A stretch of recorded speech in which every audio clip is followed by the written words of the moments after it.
पार्वती के दोनों बेटों की शादी एक साथ होती है। जहां विवेक अपनी पसंद की लड़की से शादी करता है तो वहीं पार्वती अपने बड़े बेटे की शादी अपनी पसंद की लड़की से करवाती है।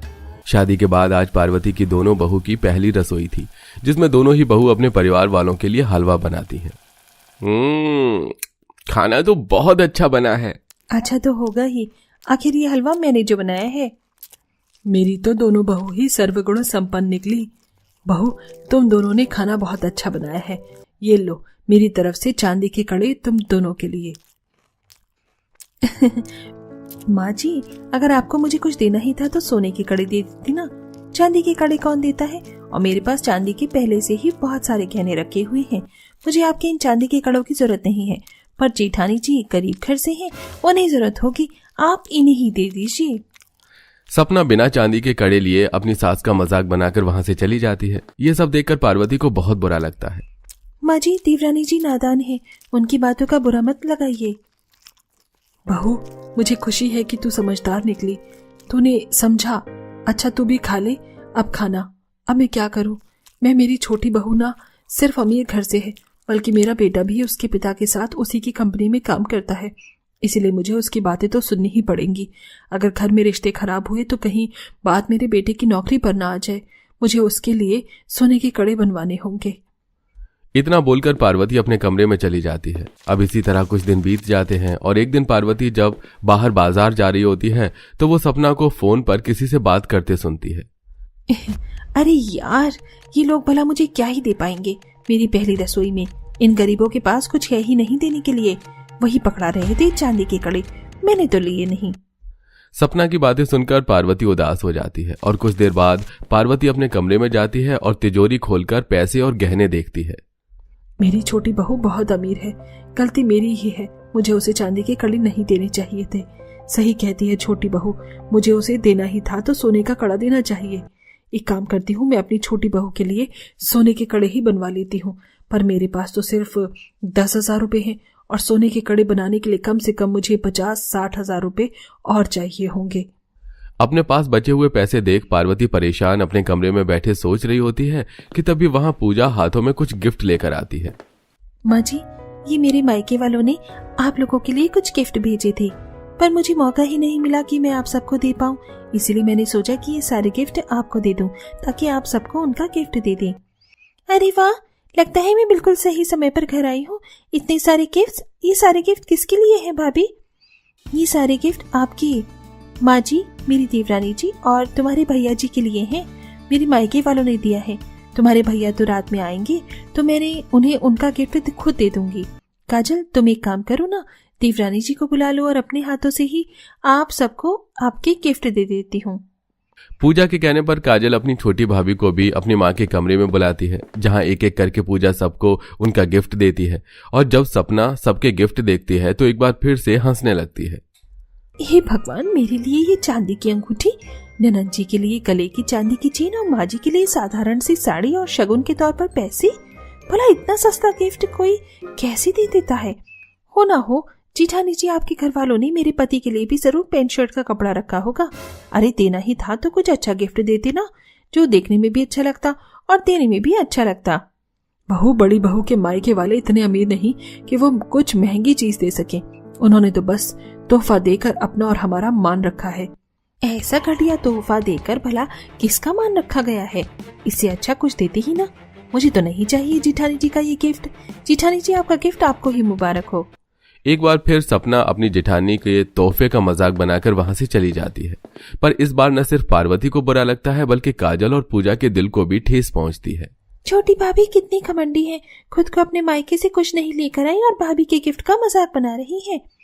काजल, ऐसा मत बोलो, जानती हो ना वो अमीर घर से है और तुम्हारे भैया तुम्हारी भाभी के पापा की ही कंपनी में काम करते हैं।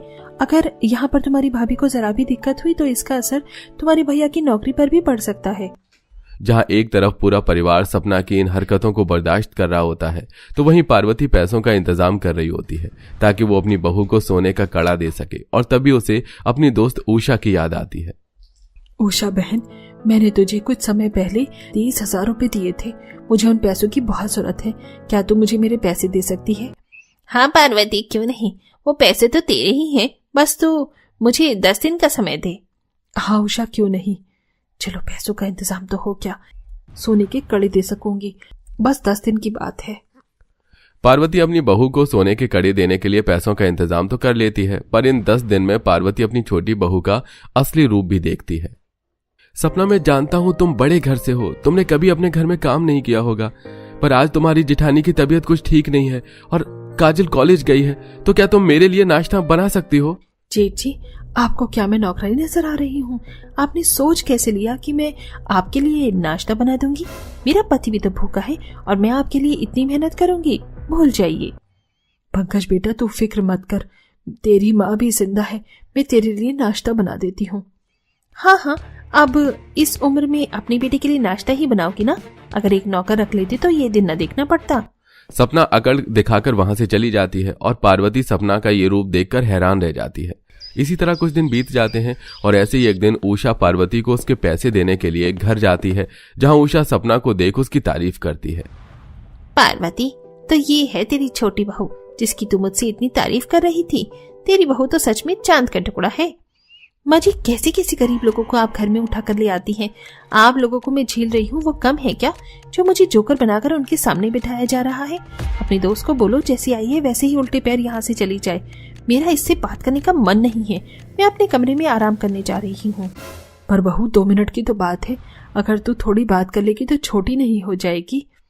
मैं आप गरीबों के साथ रह रही हूँ, इसका मतलब ये नहीं कि मैं चलते फिरते हर गरीबों से बात करूं। फिर मैं इंटरेस्टेड भी नहीं हूँ आपकी दोस्त से बात करने में, मैं जा रही हूँ। पार्वती, तू अपनी ऐसी बहू के लिए सोच रही है? भगवान का शुक्र है कि मैं अपने घर में अमीर बहू नहीं लेकर आई।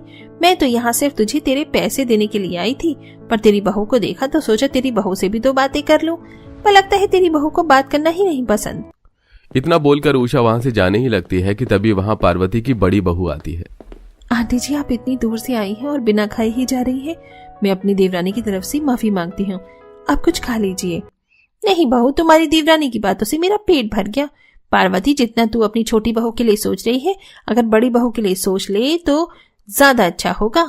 इतना बोलकर उषा पार्वती को उसके पैसे देकर वहां से चली जाती है और अगले ही दिन पार्वती दुकान से अपनी बहू के लिए सोने के कड़े खरीद कर लाती है और शाम को अपने पूरे परिवार के सामने दोनों देवरानी जेठानी से कहती है, मेरी छोटी बहू को अपनी पहली रसोई में नेक में सोने के कड़े चाहिए थे, पर मैं उस समय उसे उसका तोहफा नहीं दे सकी, पर आज मैंने सोने के कड़े खरीद लिए हैं। क्या सच में माँ जी?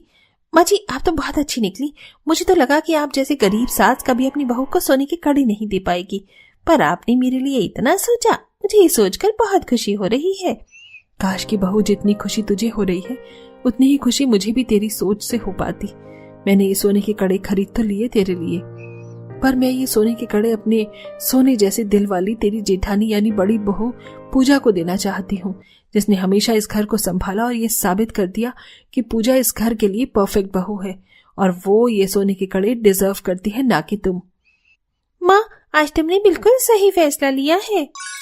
पार्वती के इस फैसले से सभी को बहुत खुशी होती है, तो वहीं अपनी सास के इस फैसले से सपना की आंखें खुल जाती हैं और उसका सिर शर्म से झुक जाता है। कितनी सुंदर और कितनी चमक रही है ये सोने की रसोई। मैं तो अब ऊपर जाऊंगा ही नहीं। माँ, मेरा बिस्तर तो तुम नीचे ही लगा देना, मैं तो खाकर नीचे रसोई में ही सोऊंगा, अपनी इस पुश्तैनी रसोई में। आखिर हमें ये जगह मिल ही गई। यहाँ पर रखी हर एक चीज सोने की है। बहू, ध्यान से करना सारे काम। अब मुझे यकीन हो रहा है कि हमारे बाप दादा ने जो पुश्तैनी रसोई के बारे में बताया था वो कोई झूठ नहीं था। आखिर एक पुश्तैनी सोने की रसोई जमीन के नीचे कहाँ से आई और कैसे गरीब परिवार को मिली, आइए ये जानने के लिए कहानी में आगे बढ़ते हैं। माँ, 2 दिन हो गए खाना नहीं खाया। आपको आदत है भूखे रहने की, हमें नहीं। आज तो मुझे खाना खाना है। बच्चों, क्यों अपनी माँ को तंग करने में लगे रहते हो? तुम्हारे पापा और दादा गए हैं ना खाने की तलाश में, थोड़ा तो सब्र रखो। दादी, सब्र नहीं हो रहा, भूख की वजह से पेट दर्द होने लगा, चक्कर आ रहे। कहीं ऐसा ना हो कि मैं भूख से ही मर जाऊं। नहीं मेरे बच्चे, ऐसी अशुभ बातें अपने मुंह से मत निकालो। देखो, हम खाना लेकर आए हैं। आज हमारा पूरा परिवार एक साथ खाना मिलकर खाएगा। इतना सारा खाना? आप इतना सारा खाना कैसे लाए और आपको इतनी चोट कैसे लगी? पापा जी, आपके तो सर से खून बह रहा है, ये सब कैसे हुआ? बहू, तुम हमारी चोट मत देखो और पहले बच्चों को कढ़ाई में गरम करके खाना दो। मैं 2 पत्ते भी लेकर आया हूँ, हम लोग इस पत्ते पर रखकर खाना खा लेंगे। उस दिन पूरा परिवार जैसे तैसे खाना खाता है। इसी तरह कुछ दिन बीत जाते हैं और विनोद विक्रम के साथ नौकरी की तलाश करता है, पर उन्हें कहीं नौकरी नहीं मिलती। ऐसे ही एक दिन, माँ हमने कल रात को खाना खाया था, आज 24 घंटे हो गए, क्या हमें आज भी खाने को नहीं मिलेगा? दादी आप तो कहती थी कि हमारे पूर्वज बहुत अमीर रह चुके, हमारी पुश्तैनी रसोई भी है जहाँ पर बहुत सारे सोने के सामान रखे। हम अपनी उस पुश्तैनी रसोई में क्यों नहीं चले जाते? क्यों हम रोज भूखे सोते हैं? बेटा चाहती तो मैं भी हूँ कि हमें हमारी पुश्तैनी रसोई मिल जाए, पर पता नहीं हमारी पुश्तैनी सोने की रसोई कहाँ चली गई। मैं नहीं जानती और ना ही मेरी सास जानती थी। मेरी सास तो ये भी कहती थी कि शायद उनके रिश्तेदारों ने सब कुछ बेचकर खा लिया। अब पता नहीं हमारी पास सच में कोई पुश्तैनी सोने की रसोई है भी या नहीं।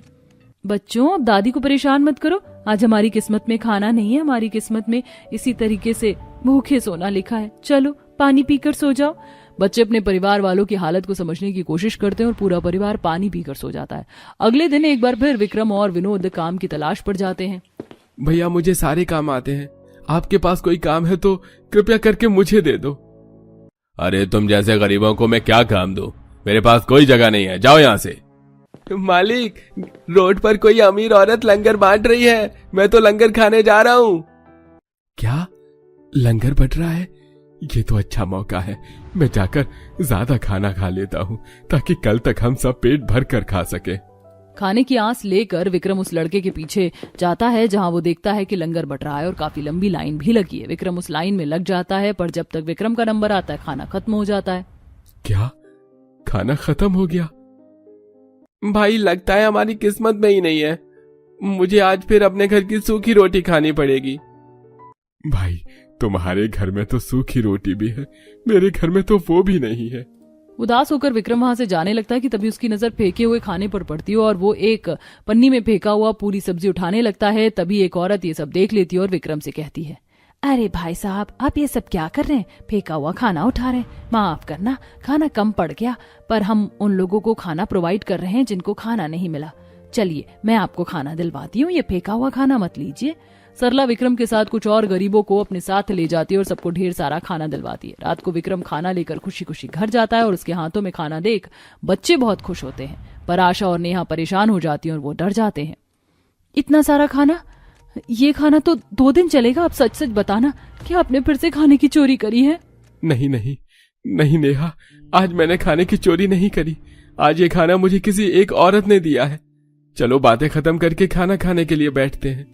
पापा खाना तो बहुत अच्छा है, मैंने तो ये रोटी पहली बार देखी, शायद इस रोटी को नान कहते हैं। अगर आज इस घर में खाना आया है तो हम खाना पन्नी में या पत्तल में नहीं खाएंगे।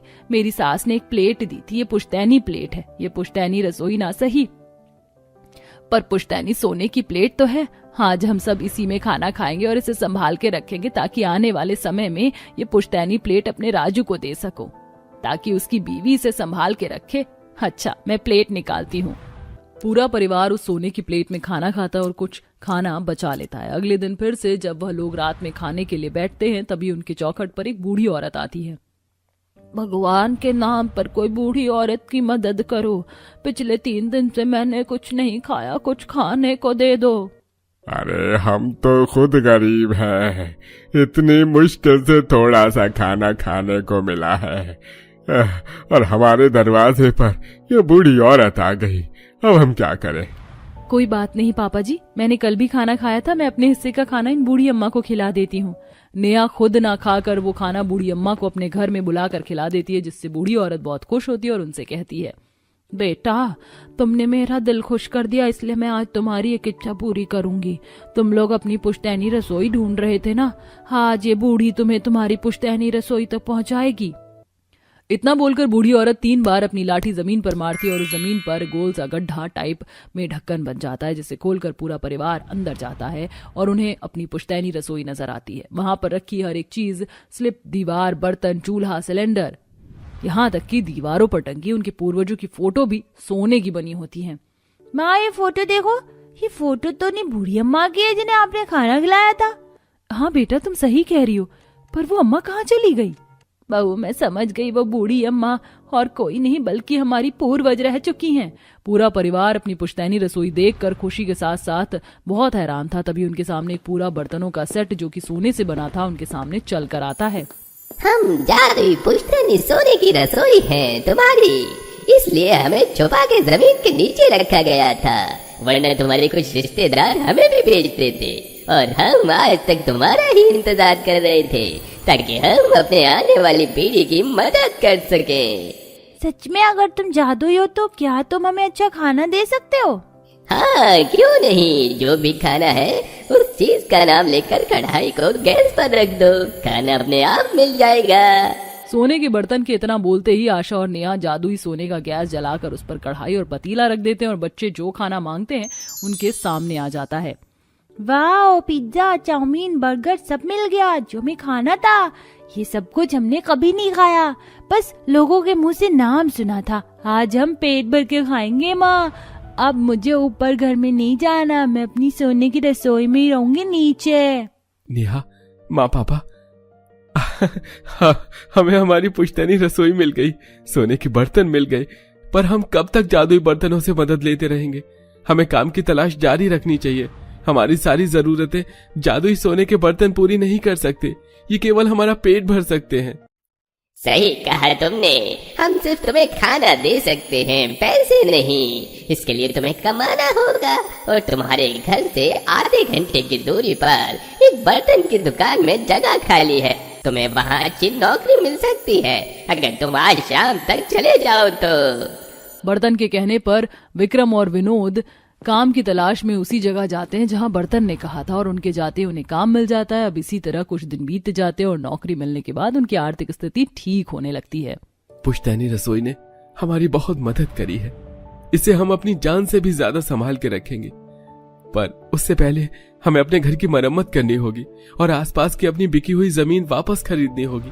अगर किसी को पता चल गया तो कहीं ऐसा ना हो कि कोई हमसे हमारी सोने की पुश्तैनी रसोई छीन ले, क्योंकि हमारी पुश्तैनी सोने की रसोई जमीन के नीचे है, इसलिए आज तक किसी को कुछ पता नहीं चल पाया और हमें इस राज को राज ही रखना होगा। इस तरह विनोद और विक्रम दिन रात मेहनत करते हैं और जैसे ही उनकी पहली सैलरी आती है वो लोग अपने ही घर की मरम्मत करते हैं और अपनी पुश्तैनी रसोई जो कि जमीन के नीचे है उस राज को हमेशा राज रखते हैं।